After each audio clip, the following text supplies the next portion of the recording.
Doris Day's only grandson says he never got to see the Hollywood star in the last 14 years of her life. Ryan Melcher shared these cute pictures of himself with his grandma when he was younger. She was Hollywood's golden girl, the happy face in Technicolor shows, and the voice behind hit songs. She was the picture of pure goodness. As soon as the curtain goes down, everyone stops watching. Now Doris Day's only grandson is breaking a quiet that has been going on for decades to show a secret truth that is very different from the glamour. What he says doesn't change her reputation, but it makes it more difficult to understand. Something very important was kept out of the public eye, from quiet gates to unanswered phone calls, from leaving organizations to family that never said goodbye. Now the one person she never talked about in interviews is ready to say what was never said. Why is that? Grandson was shut out. Ryan Melcher, Doris Day's only grandson, was never seen by her close friends or family in the years before she died. But not because they want to, they have to.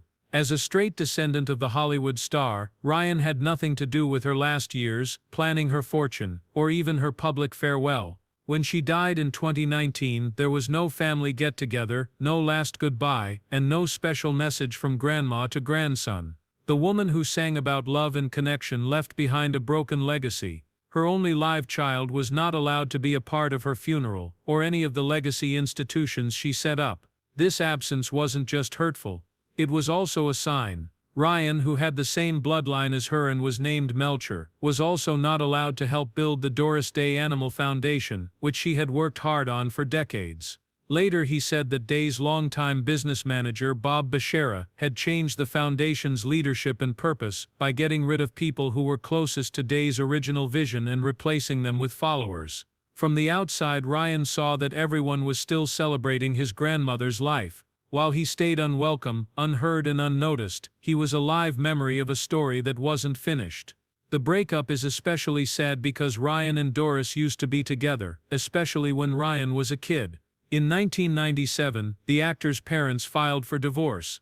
After Ryan's father, Terry Melcher, died in 2004, Doris tried to get in touch with him, hoping that they could get back together and heal, but it never happened.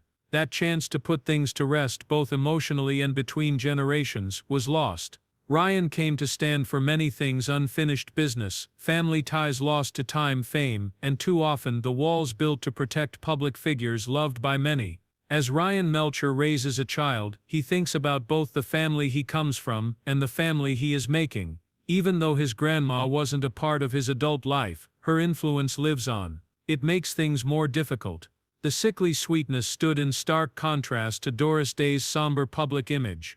She was known for her warmth and charm, but in the end she was kept apart from her grandson, who watched everything from behind a closed gate. But when Ryan finally spoke up, not everyone liked the story he told. Different stories. The story quickly got more confusing after Ryan Melcher broke down in tears and said that he had grown apart from his grandmother Doris Day. Charles Cullen Walters, Day's longtime spokesman, responded to Ryan's claims in public and disputed some of them. Walters said that Ryan and Doris had tried to get back in touch many times, including inviting Ryan directly to a special party for Doris's 90th birthday in 2014. Walters says that the invitation could have been a chance for the family to get back together, but Ryan never replied, which suggests that the gap may not have been caused by Doris or her close friends and family. Another thing Walters brought up that made Ryan's story even less likely was a disclaimer on Ryan's real estate website that said people shouldn't call him about fame or Hollywood issues. The situation became less clear because of this, suggesting that Ryan might have wanted to separate himself from his well-known family tree, at least in public. This doesn't take away from his hurt, or the pain of being kept away, but it does call into question the idea that he was completely ready to make peace. Ryan, on the other hand, has only had a manager takes all claim. He also said that the main person who caused the breakup was Doris's boss, Bob Bashara, who lacked his power over her life as he got older. Ryan said that Bashara stopped the planned dinner meeting with Doris after his father died and changed the structure of her animal foundation by getting rid of longtime board members and putting his own family members in their place. Ryan says this is clear proof of gatekeeping and control, which makes it nearly impossible for him to have a natural relationship with his grandma again. It is true that there were mental and physical obstacles, but Doris also made attempts that were either ignored or thought to be too small. The different stories told by Ryan and Doris's spokespeople show how quickly death, fame, and misunderstandings can make family relationships less clear. One thing is for sure, the close relationship that the grandson and grandma had before was never fixed. They both had to carry the secret weight of what could have been. Doris Day's quiet last years. Doris Day decided to spend most of the last few decades of her life away from the fame that had made her famous in the past. She chose to live alone and quietly on her 11-acre ranch in Carmel Valley, California. There, among her favorite animals, she found peace. Doris was known for having a deep love for all living things, and it is said that she took care of up to 30 dogs at once, giving each one its own room and even making a kitchen just for them to eat in. Her daily life was shaped by her strong bond with animals, and her ranch became a safe place for her to live on her own terms, away from the stresses of Hollywood. Doris didn't just want to get away from people for peace sake, it was also marked by a desire to keep things simple. She didn't follow many of the rules that famous people of her caliber usually do. People who knew her in Carmel say she ate off of paper plates, had a washing machine in her bedroom, and turned down many public awards, even the famous Kennedy Center Awards, because she didn't like going on trips or to big events. In 1989, she made her last public showing at the Golden Globes. Of course, her last known TV show was in 1994. From the middle of the 1990s on, she was almost never seen by the public because she liked being at home more than being in the press. A lot of people admired Doris's decision to live her own life, but some people were worried about it, especially family members and longtime fans who were worried about how alone she was. In Carmel, her house was ringed by fences, gates, and even security guards. Her grandson Ryan Melcher later said that this made it very hard to see or talk to her. Ryan thought that these walls and the tightening control that her boss, Bob Bashara, put on her were a big part of why Doris stayed emotionally alone in the last few years of her life. The house was very important to Doris's friends. For them, it meant that a bigger wall had grown up between Doris and the people who loved her the most. In her later years, when she was alone and quiet, Doris Day kept working through her Doris Day Animal Foundation. After she retired, Bashara took over running the foundation. Animal rights issues became her main focus, and she turned her attention away from fame and toward lobbying. Her last public message was a videogram she sent on her 97th birthday in 2019, thanking her fans and asking them to keep the foundation's work going. Even though Doris Day had stopped going on amateur outings in public a long time ago, her quiet last years showed that she had been through a lot and had chosen to spend time with her animals, who had brought her the most comfort. Behind the scenes, Doris Day went from being America's sweetheart to a woman who had been betrayed. She was once praised as America's sweetheart for her beautiful movie appearance and good character. For almost 20 years, her third husband, Martin Melcher, who was also her boss, and her lawyer, Jerome Rosenthal, stole and mismanaged her money. When Melcher suddenly died in 1968, Doris found that all of her $150 million income was gone, leaving her with more than $500,000 in debt. She had full faith in Melcher and never asked him to explain how he handled her money. The loss was more than just money. It broke her faith and feeling of safety. It wasn't just about money that was stolen. Doris found out after Melcher's death that he had quietly signed her up for the Doris Day Show without her knowledge or permission. She had planned to stop playing for a long time. Her last movie came out in 1968. However, she was now legally required to be in a project she had not agreed to. Even worse, CBS had already spent the $500,000 advance. Don't have any extra money or time to cry, Doris had to go back to work. It was a hard demand, and it hurt even more when she realized her husband, who she thought was protecting her, had lied to her in the worst way. Examples of stress to the emotions. Still, Doris had to keep her end of the deal. From 1968 to 1973, the Doris Day Show aired. It was also a successful show during which she was already mentally and financially drained. In 1969, he sued Jerome Rosenthal for being careless. After a battle in court, she won a $22 million deal in the 74, but because of insurance payouts and settlements, it was only a small part of that.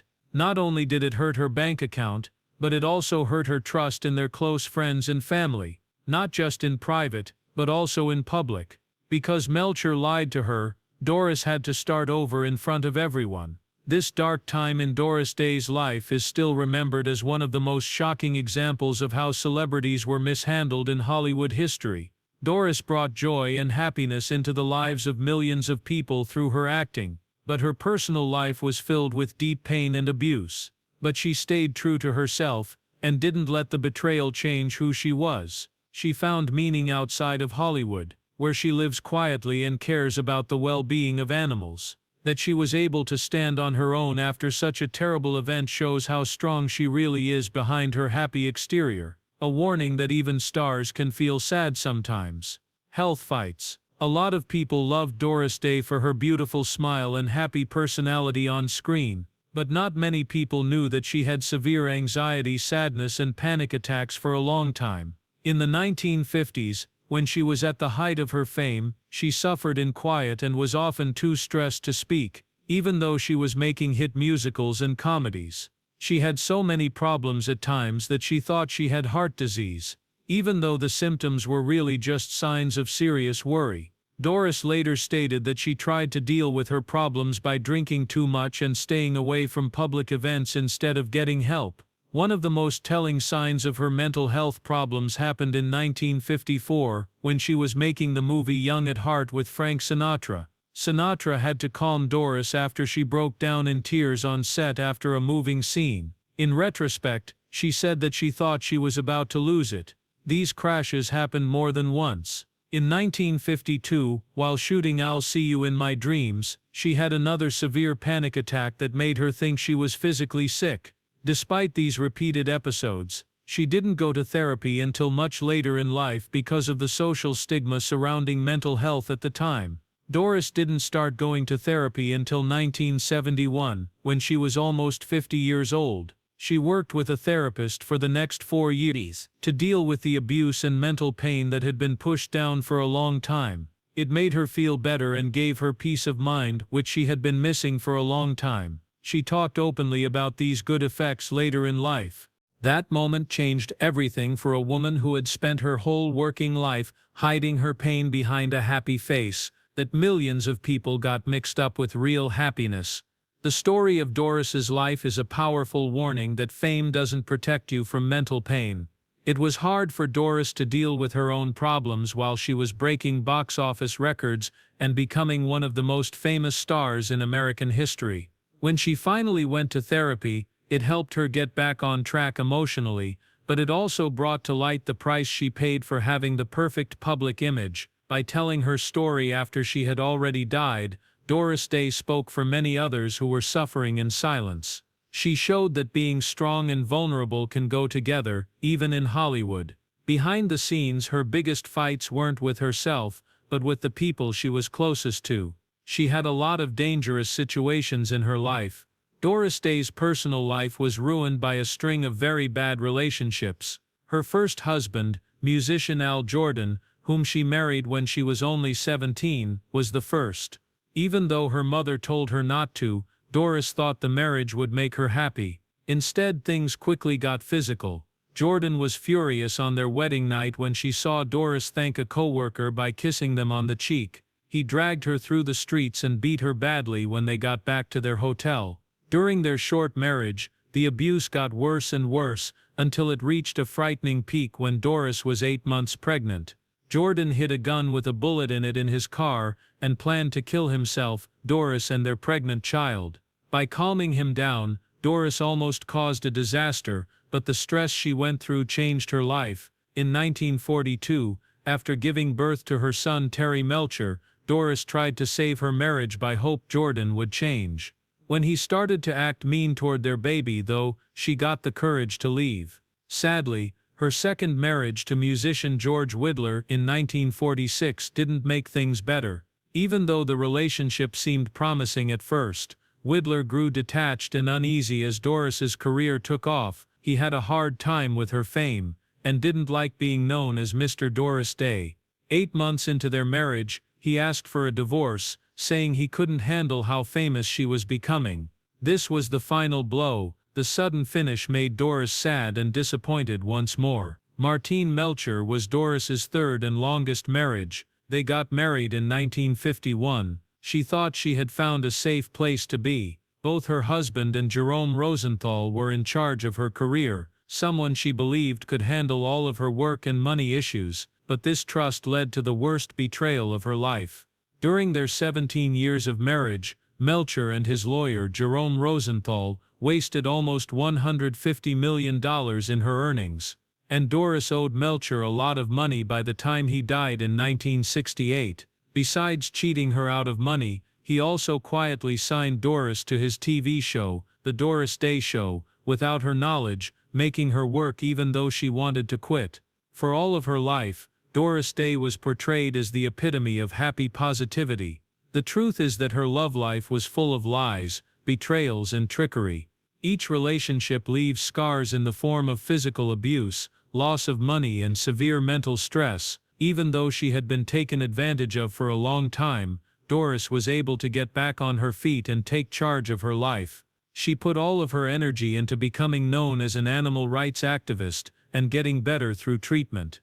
Her strength and ability to find inner peace after going through so much mental pain show that she is stronger than what she shows on TV. The Animal Lover by Doris Day. Doris Day found new meaning in a cause that had always been important to her, helping animals. Doris had a strong love for animals as a child, especially after the sad death of her dog Tiny. She made it her goal to protect and care for animals in need. The Doris Day Pet Foundation was set up by her in 1978, which grew into the Doris Day Animal Foundation (DDAF) over time. What started out as a small neighborhood effort to save and rehome animals has grown into a well-known and respected national group whose mission is to help animals through education, funding, and marketing. Not only did Doris support the cause with her name, she also did things herself. When she was shooting abroad, like in Morocco for The Man Who Knew Too Much, she was so upset about how the animals were being treated that she wouldn't go back to work until a food station was set up for them. Her care for animals showed up in every part of her life. At her home in Carmel Valley, Doris took care of up to 30 dogs at once and had a kitchen built just for making food for her pets. She treated them with the same love and care she gave her own family. It was 1995, when Doris started World Spay Day, an international movement to get animals spayed or neutered to help with overpopulation and lower the number of animals that need to be rehomed. The campaign's popularity grew very quickly, and it was later recognized in more than 70 countries, showing that she has an effect on animal care all over the world. The DDAF also added more low-cost veterinary clinics, senior pet adoption programs and emergency aid funds for animal rescue groups while she was in charge. This continued Doris's legacy of kindness and support long after she stopped working in show business.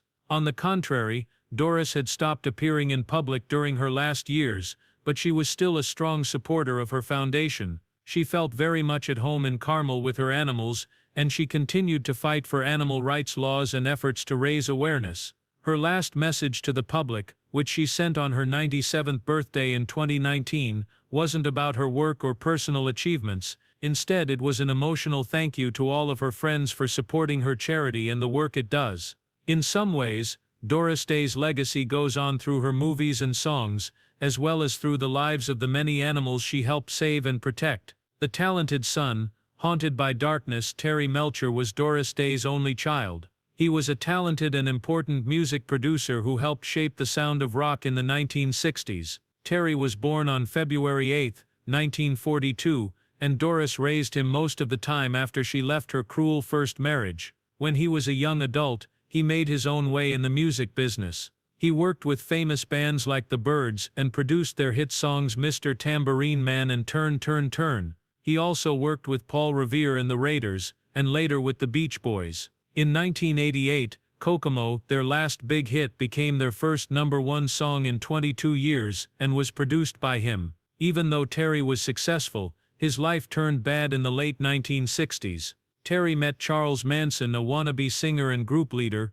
through Dennis Wilson, the drummer for the Beach Boys. Manson thought Terry could help him get a record deal, but Terry turned him down after hearing his music. Reports say that Manson was furious about being turned down. Terry and his girlfriend, actress Candice Bergen, were renting a house at 150 Cielo Drive in Los Angeles at the time. Terry quickly left the house because he was afraid of how unpredictable Manson would be. That house became famous for being the place where the Sharon Tate murders happened on August 9, 1969, when the Manson family killed Tate and 4 other people out of rage. Most people believe that Manson planned the murders as a way to get back at Terry Melcher for throwing him over. Terry was not proven to be the real target of the crime, but it is still one of the scariest what-ifs in Hollywood history. The report says, "I can say that it has left deep psychological scars on Terry. People said that he was scared and suspicious for a long time after that. Terrible things happened in Terry's life, but he still did well in music. He finally worked with his mother again, making songs that Doris Day would use on her 2011 album My Heart. Even though Terry had died, his relationship with Doris was tense but close, especially when she was married to Martin Melcher and things went badly. He died of cancer at age 62 in 2004. This loss broke Doris's heart. She called him the love of her life in later talks. Not only is he remembered as a director with a lot of ability, but he is also forever linked to one of the most important crimes in American history, now made even more complicated and sad by the story of Doris Day's family. Being a dad helps Doris Day's grandson get better. Ryan Melcher, the only grandson of the famous actress Doris Day, had his first child in March 2024. It was a sad and hopeful start to a new part of his life. Ryan and Brittany Melcher, his wife, shared the happy news that they had a son named Teddy with the world on March 3rd. Ryan wrote in an emotional post,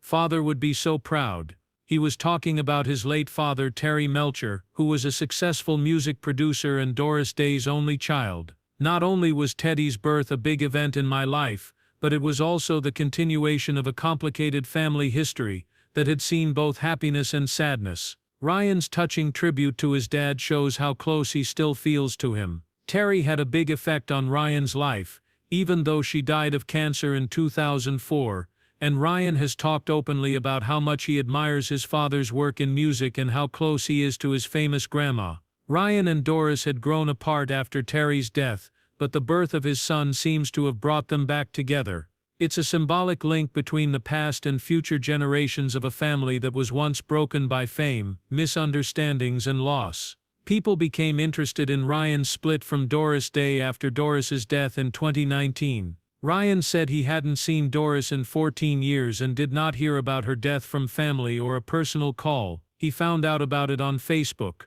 Ryan said that Doris's longtime boss Bob Bashara kept them apart and built mental and physical walls around her Carmel home. There is still pain from that time, but Ryan is looking forward to becoming a dad and leaving his child a more balanced and connected life, without the problems that already plagued his family past. Ryan's new life is focused on family security and thought now that he is a successful real estate agent in Carmel, California. Even though he never got to meet Doris Day, the birth of Teddy is a quiet ode to the people who came before him. He seems to have found meaning and peace in his growing happiness as a father. This brings an end to a story that was full of separation, reunion, and love in the end. Ryan's path to becoming a dad also shows a bigger generational trend.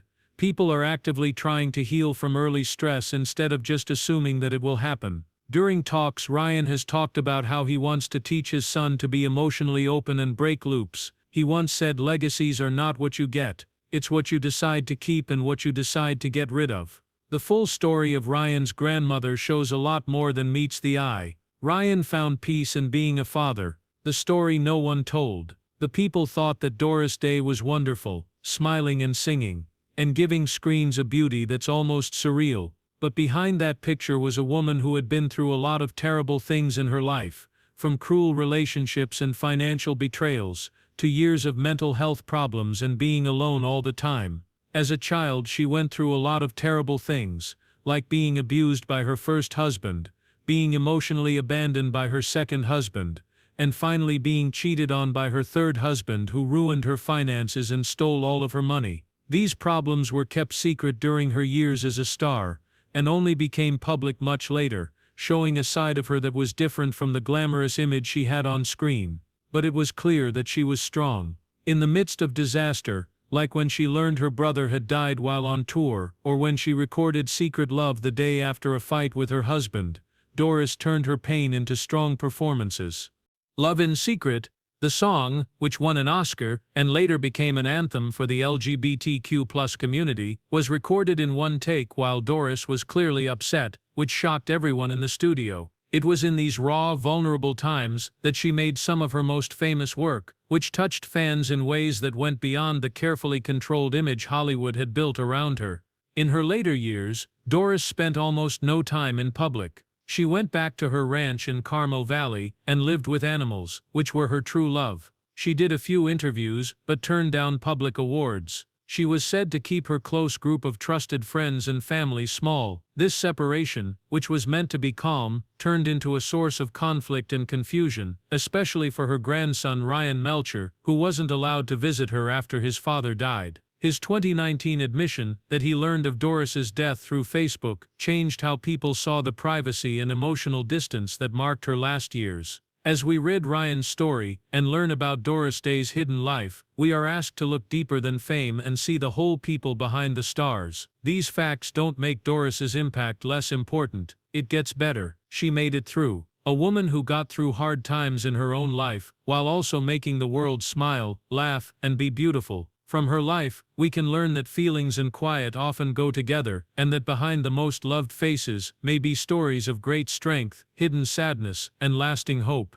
Other culture critics have added to this complex picture by pointing out how Doris Day's carefully crafted public image reflected the decade's ideas of what a woman should be like, and how much it costs to stick to that goal. In the years after World War II, became the image of the ideal woman in the United States: happiness, modesty, domesticity, and goodness. Film historian Molly Haskell once said that Day's naivety on screen often hid a hard toughness, calling her a tough cookie in ruffles. This contrast showed up in her real life, where her outward positivity hid a lifetime of just getting by. As the way we talk about mental illness, domestic violence, and emotional labor has changed over time, Day's secret battles have become more relevant to modern audiences. This makes her not only a star of her time, but also an unspoken symbol of what many women her age went through behind closed doors. Thanks for seeing. Thank you for reading this story. If you found it as interesting as we did, please like it and leave a review. Sign up to get more stories behind the news that aren't told. Don't leave yet. If you click on the next movie,